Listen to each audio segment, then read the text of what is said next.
ছোট্ট বন্ধুরা, এখন আমি তোমাদেরকে লিখে দেখাচ্ছি ইংরেজি লেটার এক্স।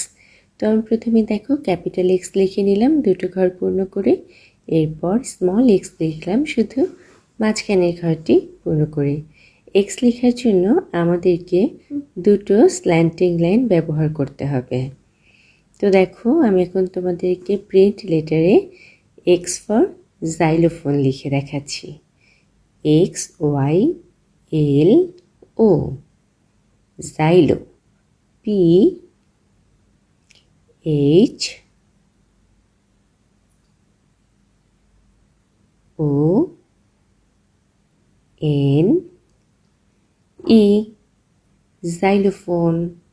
ওকে, এখন আমি তোমাদেরকে কার্সিভে এক্স লিখে দেখাবো। এই তো লিখে ফেললাম ক্যাপিটাল কার্সিভ এক্স এবং স্মল কার্সিভ এক্স। তো আমি এখন কার্সিভ লেটারে তোমাদেরকে জাইলোফোন লেখাটা দেখাচ্ছি, তোমরাও ফলো করো। আর যদি আমার ভিডিওটা ভালো লাগে তাহলে একটা লাইক কমেন্ট করবে প্লিজ। এই তো লিখে ফেললাম জাইলোফোন। ধন্যবাদ।